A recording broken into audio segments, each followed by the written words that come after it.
Tim, welcome to the Beyond the Tools podcast. Super excited to have you on the show. Yeah, thanks for having me. So, for those of us who don't know much about Hook Agency and what you're all about, maybe you can give us the quick overview of Sure. what you're all about. Sure. Internet marketing nerds for home services.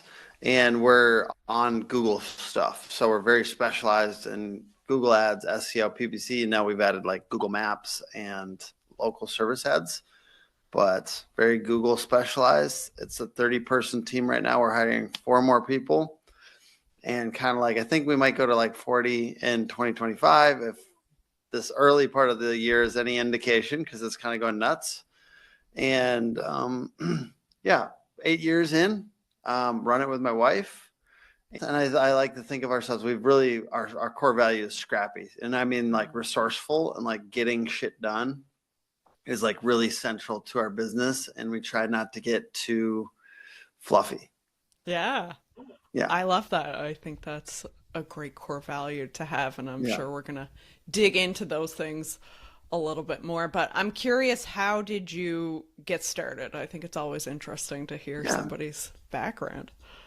So I did websites when I was in college. Like I was going to school for web design, Hmm. Minneapolis College about 11 years ago. Wow, 11, 12 years ago. 2-year degree. It took me about, 8 years, the age old, like party, play music type shit. And I was doing these websites. I figured out a way to like advertise in a local kind of magazine type thing. And I'd also like walk the street and like go up to businesses and just be like, hey, want a website? It never worked, by the way. But the paper advertising thing did. I did it in trade. Hmm.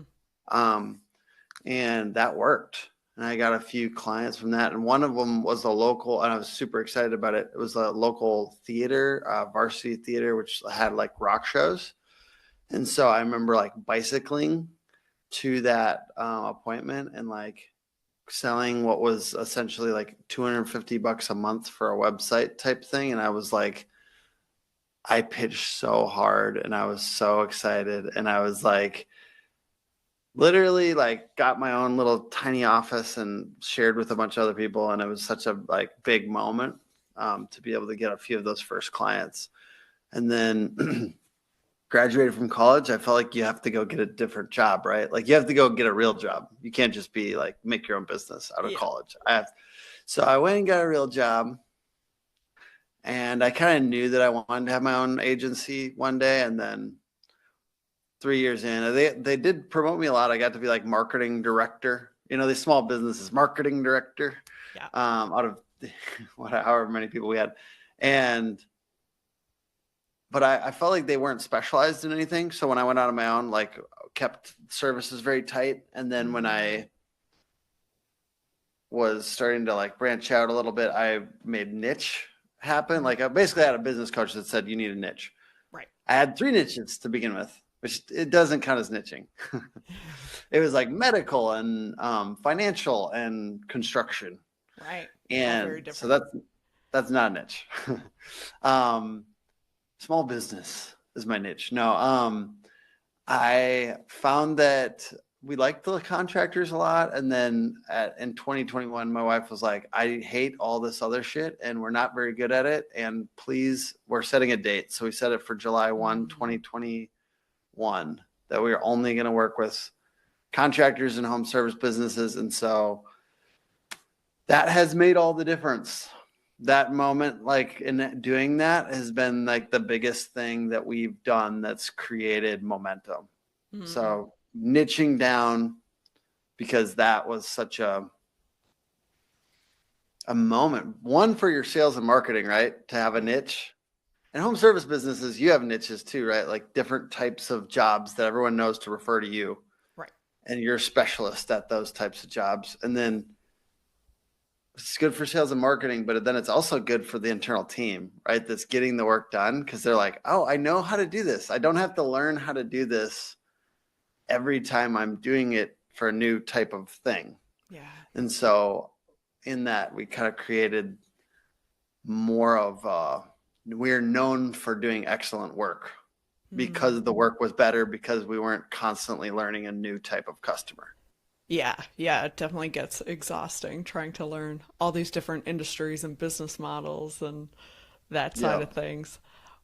And I know you talked a little bit there about why home services, but I'm curious for you and your wife looking at this and saying, okay, we're not going to do these other types of businesses. What is it Hmm. that makes you so passionate about home services in particular? Well, now I love it. One, because it pays me really well. That's always Right. important. Thank you to the people that pay us. And two, I think I like the nuts and bolts. And we figured out that like have marketing for things that are like, I don't know what it is, are much hard. It's much harder. Yeah. So I like marketing for things I know what it is. And that's another reason like we kind of go out on the job site and like learn from people who are doing the work. Cause it's to me, it's easier to market something where I get it and I know what the value is. Like, Mm, cause I think really something that marketers need to learn is like to market it really well, you have to know why it's good. yeah.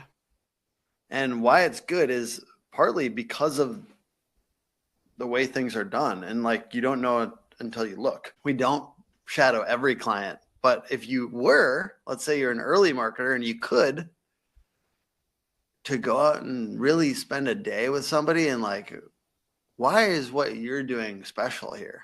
Mm. You know, and sometimes it's not. Yeah, It's fair harder enough. to market that. It's harder Yeah. to market that, right? But sometimes it is. And you're like looking close and you're like, you don't talk about that at all. You do that every time, but you don't talk about it. To me, marketing is really just like talking about the good things you do. Mm. And if you don't do the good things, then harder to market. Yeah. That is one thing that I noticed about you early on when you came on my radar and started showing up in my feed and stuff was that I love that you are learning in depth about the industry and doing job shadowing and that sort of thing. How did that start? So I was the video guy for a couple, for some different contractors. Essentially, we offered video services and it was way too cheap. It was like, and I was going out there like often. Mm. Well, even just once a month is a lot because it's a lot of, and then you have to edit all those videos and everything. Um, so I was out on just because I was getting paid for it. I was out on these job sites, but I would like often like just like take a picture of myself up on a roof or in an attic or some like it was a remodeler and a couple of roofers. And so as I did that, I feel like it like I realized that like people love that. Mm. They love that you're on a roof. They love that you're in like a attic that has frost in it. They love that like you're on the job site. And so I found that for marketing us, it was very useful. Yeah. So like to me, like being in it with people, and that's why I was talking about like the in the trenches thing. Being in the trenches with people gets people. It's like other marketers won't do that, but I mean, I think it's the whatever you do. I mean, just to apply this to other like to home service businesses, whatever you do, it doesn't have to be that, right? Like for you as a marketer either. It's just like whatever you do that like you realize people resonate with a lot. You know, they're like, Yeah. oh God, I love that. I've done that before, like memes. I got really into memes before because like I got an outsized impact when I did a meme that was Mm. like a niche meme because like these niches don't have good memes. Or now they're starting to have much better memes. But whenever you see that outsized impact, just double down, keep doubling down until it doesn't work anymore. So it's the same, I'm sure, with social, right? It's just like you're always looking for what is that thing that kind of does more than it should. It's like this the cute dog on the HVAC company's Instagram, just like why does that one do so well? All right, we don't know, but let's just go. I mean, it's we kind of know, but let's just Yeah. do it more. Do it more, do it more. And you have to like mix business objectives in with that, but that's like partly why I got really into the in the trenches stuff is because frankly, it sold deals for us. Yeah. No, Yeah. that makes total sense. And it's so true. You don't know necessarily all the time what's gonna resonate. I know like on my personal accounts, I started doing a fountain of the day because I was traveling in Europe a lot, so I'd take pictures of Ah, water fountains and then people I okay. didn't know, clients, friends were sending me photos of fountains and then I would post them and get Interesting. people to rate them. It was just a silly little thing, but it was something that for I whatever saw reason that caught on your on. Instagram. I was curious. I guess I didn't realize it was a series, but now I'll know. Yeah, yeah. It's just for fun. There's nothing behind it, but Yeah. yeah. Yeah. So that's cool. And I know that personal branding has been a really big part of what's helped Hook Agency to Hmm. grow. So tell us a little bit more about your journey with personal branding and how you can apply that to home services. Yeah. So I've ever since I was freelancing and working at this other agency before all that actually, but particularly then, I was like trying to like speak at a like meetup. I was blogging. I was posting on the internet, and not everyone was doing that, right? Like not everyone was tweeting and Yeah. posting on their social media profiles about business or whatever, because it is kind of lame a little bit, right? Like it's like to make this our whole identity is a little lame sometimes, but you have to like look at the drawbacks and like Tommy Mello and the when I went to Home Service Freedoms last time, he talked about what kind of consequences are you willing to accept? Mm, Not what's your big goal for 2025 or what your dreams, what consequences are you willing to accept? Because I think I counted the cost, right? I count every time I post on Facebook, I count the cost. There might be a hater. I say to myself, there might be somebody that disagrees and it might make my day a little weird yeah. because people are so weird on the internet sometimes. But I do it anyways. I count the cost and I do it anyways. Mm, And you kind of like loosen up the like inhibitions of posting because it's like I know a lot of you do this. You're getting ready to post and you go, somebody might disagree. I'm gonna not post it. mm, What if they do? Who cares? Who cares? They don't. I posted something so spicy the other day about private equity, and like two big leads came from it. Two wow. big leads. It was like kind of mean. It's basically like private equity squanders their SEO stuff. Like your brand is an asset, your SEO is an asset. Don't squander it, Right. essentially. And it was like kind of a little bit in depth about like I've seen millions of dollars of revenue get dropped from bad website launches or private equity squandering the SEO of a company because they didn't realize it was an asset. Maybe Mm, $1 million isn't a lot of money to you as a private equity firm, right. but you're wasting $1 million. Like that doesn't sound like smart accounting, but it's accounting people don't always get what brand is and they don't always get what SEO is. And then so two big leads came through from that post, even though I know people disagreed and even though I know there's some people that were annoyed by it, but it was true. The Mm, key is that it's got to be true, right? When we post, we want it to be accurate to what we really think because there's nothing worse than if you and I've experimented with all kinds of things and I probably like have posted stuff that I didn't fully believe in. I was just kind of doing it for engagement, like right. being spicy just for engagement. That's going to annoy you later in the day when somebody disagrees and you're like, yeah, I know. But if you do it in such a way that like it's true, I know, I believe this is true and this is accurate and like I have a strong opinion about that, then if somebody disagrees, fine. It's kind of the motive and like I'm trying to say things that are true. Mm, And so, but yeah, when I first started, just like to give a little bit more of like background to that, is yeah. like First started, it was Twitter. I got customers from Twitter. I got the Mall of America as a customer from Twitter. I got there's a beautiful song out called Mall of America by somebody that you guys should go listen to now. I'm ADD. All right, so it's hilarious.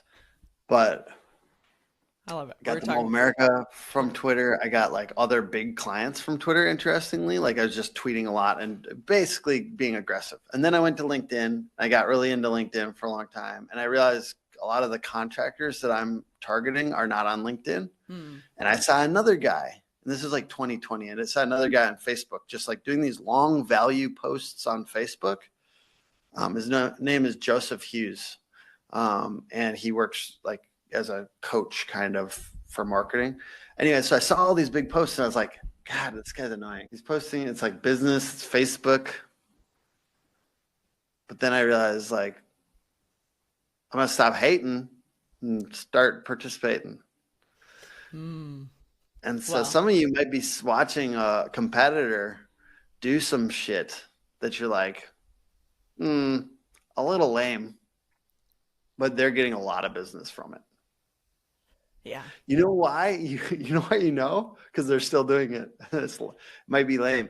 Just like on Facebook, you can kind of go see what's in the ad library Hmm. and see. You can Google Facebook ad library and see what ones have been running a long time. Yeah. You can tell because if somebody's a flash in the pan, maybe it doesn't work. But if you see him posting these value posts over and over again for years, I'm like, that's definitely working to get him business. And I'm networking and like learning from him that is getting him business. So yeah, I got really into Facebook posting and same kind of thing, but I found my own rhythm, which is not always like these long value posts. For me, it was like memes and trying to be funny and um,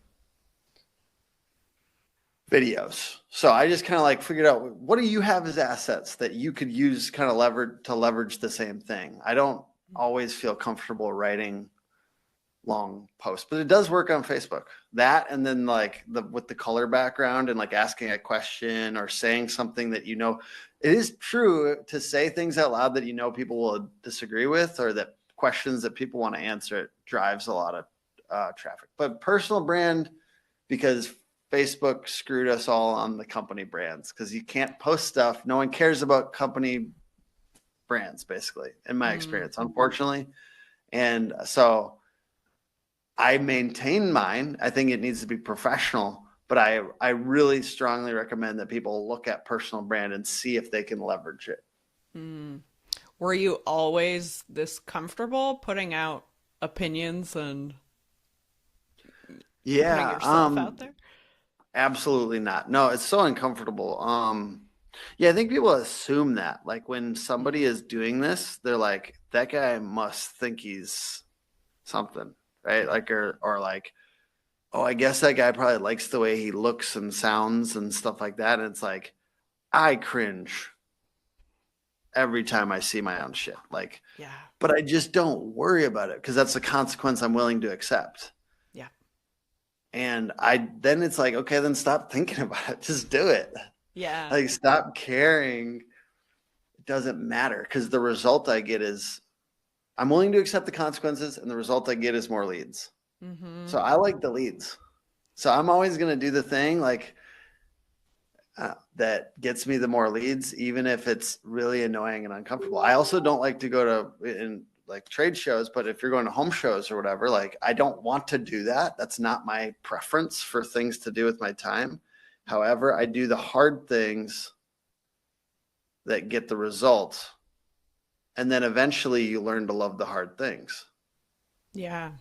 I think you hit on a couple interesting things there. One is that it is a bit of a muscle. So if you practice it and you keep doing it, you just kind of get in the rhythm of it and don't pay attention as much to the negative feedback that you get.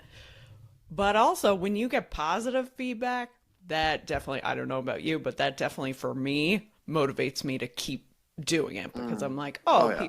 this is helpful to people or entertaining or whatever Mm, the case may be.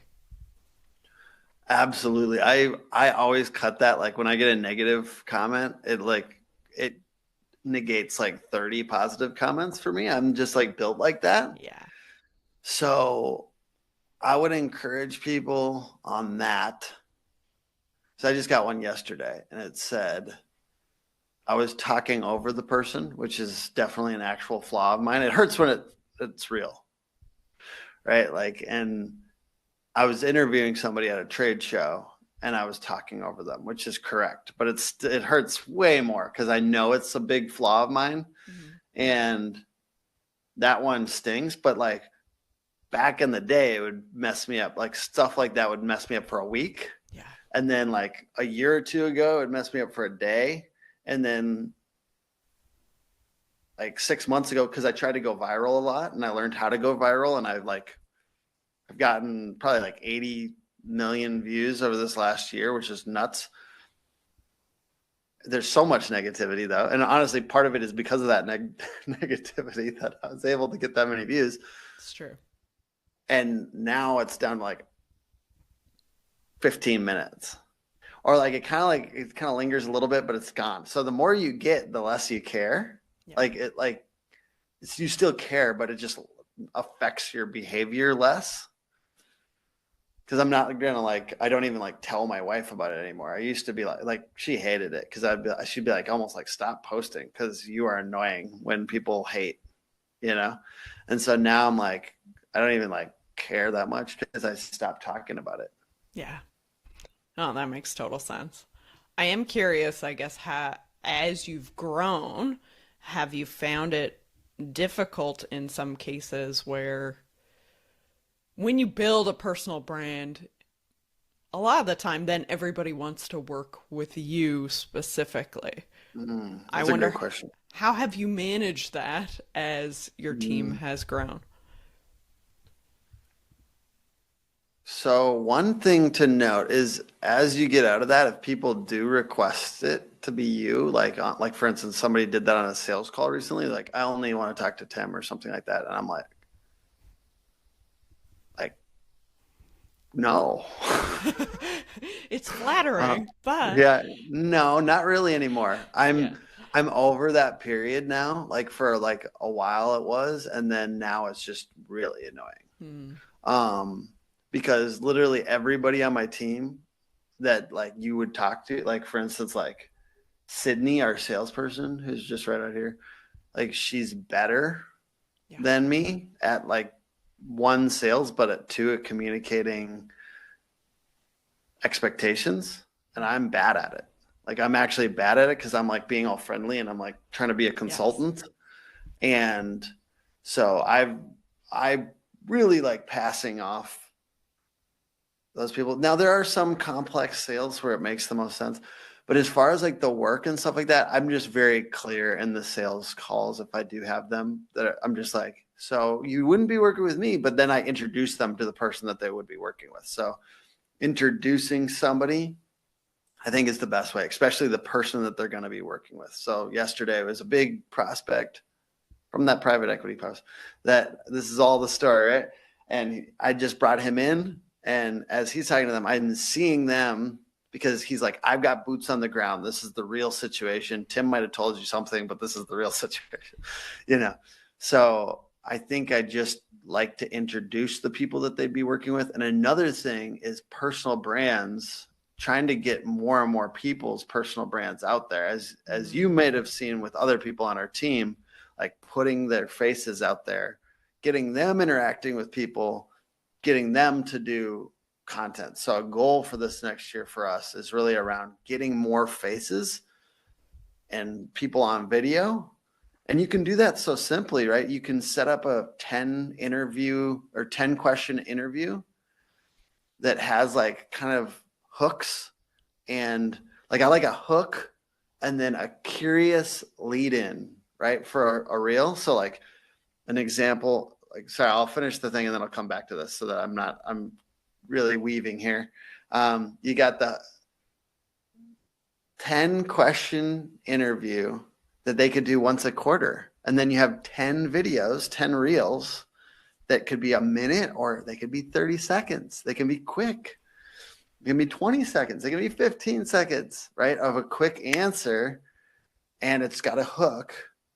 And then you're working in all these other personal brands so that it's not just about you. And I don't want it to be about me anymore. Like it's at that point in the business. And everyone gets to that point, I think, where it's like you're exhausted because you're not letting other people be involved. Like stop forcing yourself into everything, even when it's a little imperfect. Or like the biggest mistake when making a home service website. So that's the hook. So I'm starting with that. Like it could be positioned as a question, but then you restate the question, right? The worst mistake that you're making with your home service website. And then you need this, the second line is really important. That's the hook. The second line is, have you ever been to a party and somebody's just sitting there and the only thing they're doing is talking about themselves? That's what your website is doing right now, right? So you got the hook and then the secondary thing. And I'm realizing I'm doing that in this conversation. So Oh, I love it. It's beautiful weaving.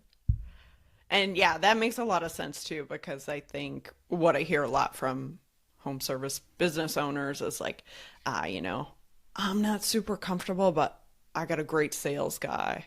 Or, mhm. there's somebody else in the company, but then it's like, do we put everything behind this one individual, or do we elevate the voices and personalities of many people behind the company?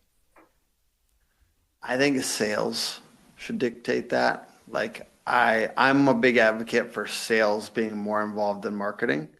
And I say scale your best closer. Mhm. So the guy who's selling everything, put him on camera. Yeah. We want to scale up what's winning, right? And if there's two or three people, it doesn't have to be a sales guy. It could be somebody else, a technician that's just charming the pants off of everyone. You know, that there's a person in the office that she's just a delight to be around, right?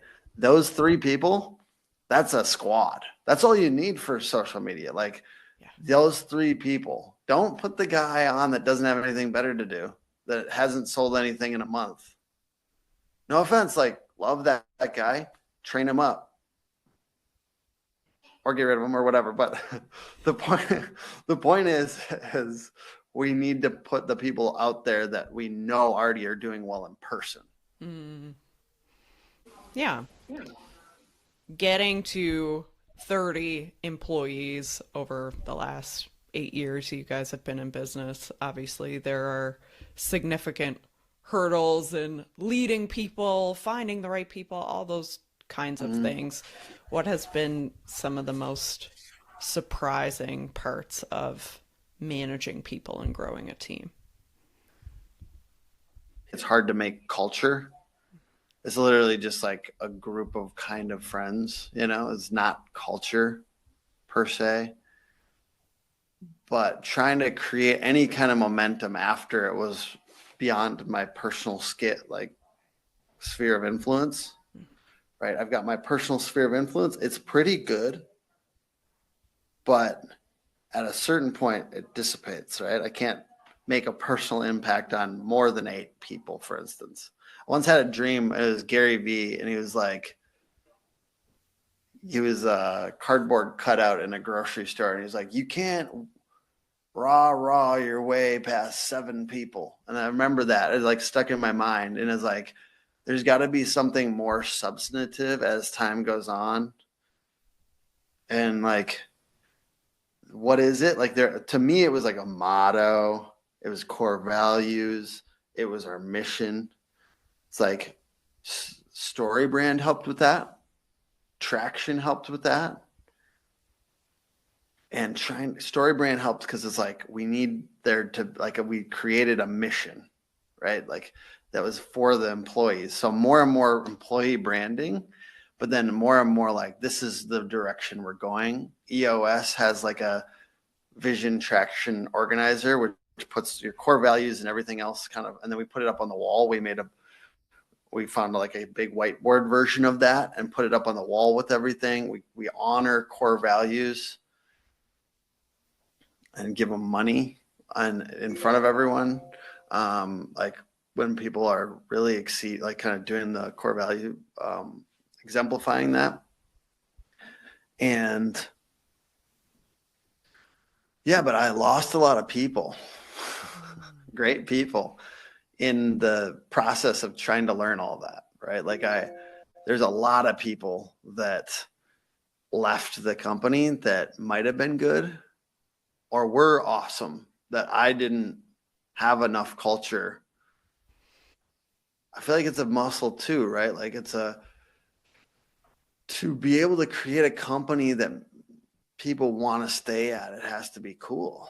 Mm. It has to be comfortable in a way. It has to be motivating, and it has to have systems that people can do without it being so tiring to come to work every day. So it's tiring when you're building something new every single day, but it's not as tiring when you can run the play. Yeah. So that's why a niche was super important. Actually, I think retention went up a lot once, like after we fully did the niche. And then I think retention went up once we got a talent development person. Mm. So we have an HR/talent development person who's setting great employee expectations. We talk about setting great customer expectations, setting great employee expectations. And then there's a light rhythmic training system for every single employee, every single quarter that there's accountability for. Mm. And when I used to do this thing called Office Vibe back in the day that was a pulse check-in with employees. It got a little depressing because there's always things you're working on, right? Yeah. And they could do anonymous feedback, which I got really annoyed with, and you couldn't turn off the anonymous part. So I stopped getting it. No, thank you. But one of the main problems that people always said we had was accountability, like lack of accountability. And that's just a small business problem, right? Like we don't have managers that don't do work. All of our managers do work. Yeah. So having that outside person, when you can do it, an HR kind of talent development person. I like the dual role because then when we're not hiring, she can work on talent development. Like allows there to be an accountability person for leveling up. And that feels like not everyone can do that, but I do think if there is some light rhythmic training and there is some check-in on the training. Mm. At what point in your growth did you bring on that person? Yeah, we brought on Aaron, probably like 23 people. And I didn't I needed somebody scrappy, as I kind of said, and so she came from recruiting, but she's got like a face tat and shit. So to me, I didn't want somebody that's like soft and trains our team to walk on eggshells or teaches us to walk on eggshells, because HR can be like that at a certain point. And what I wanted was more of like a level up person. And for some reason, the face tat to me represents I didn't get somebody soft. I got somebody with a little bit of edge to him. And I wanted somebody that could have direct conversations and wouldn't be scared of employees. You don't have to get one with a face tat, but in my case, I found it useful.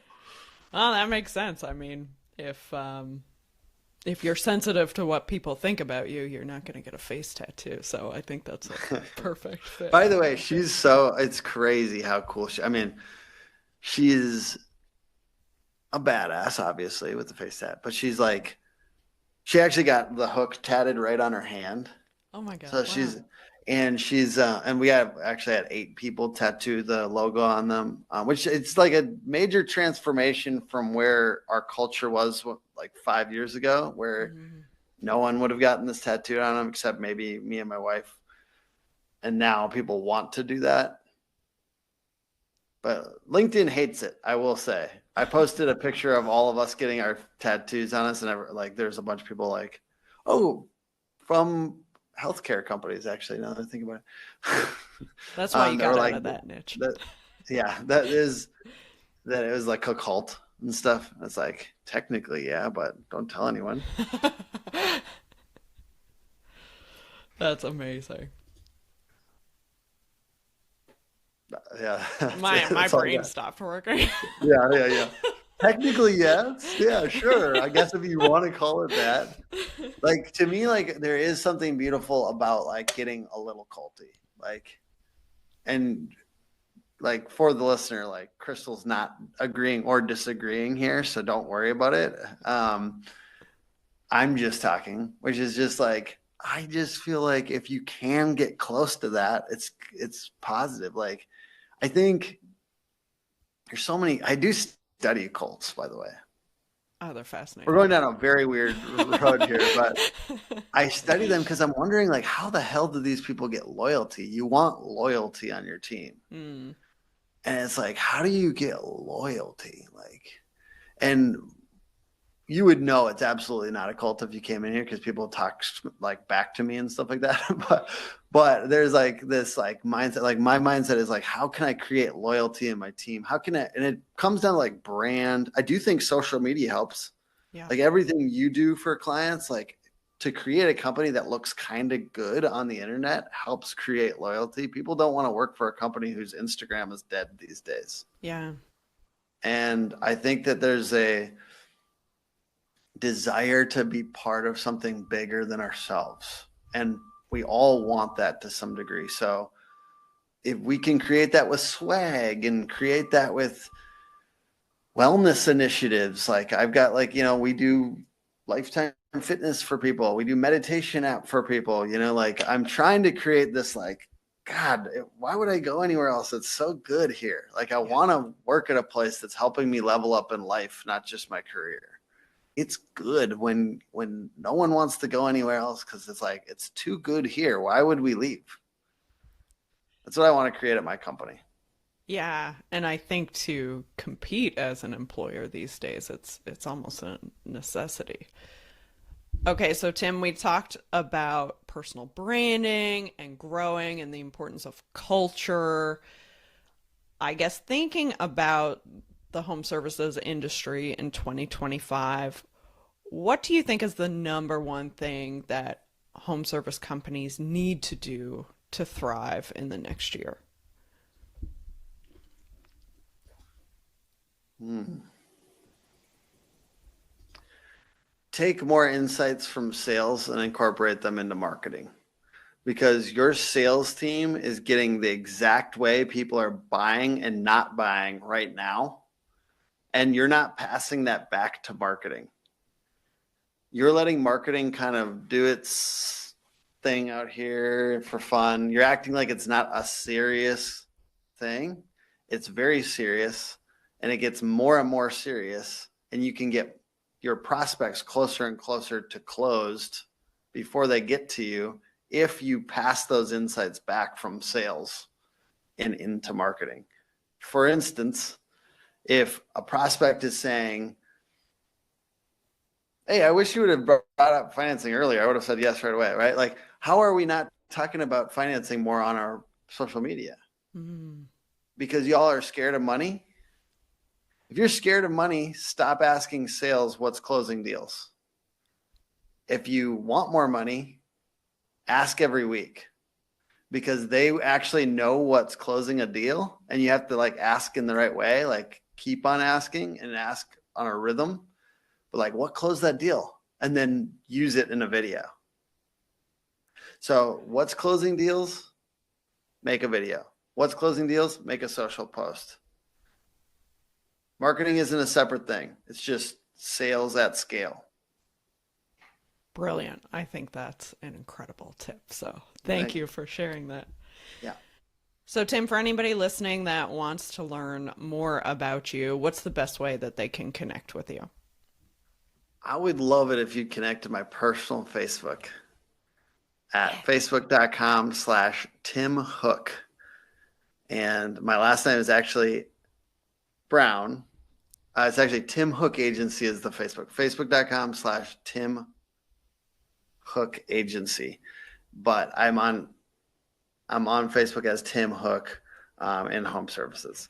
So I would love to connect with you there. I post a lot of like very useful videos, and I would love to just like get to know you a little bit better and be friends there.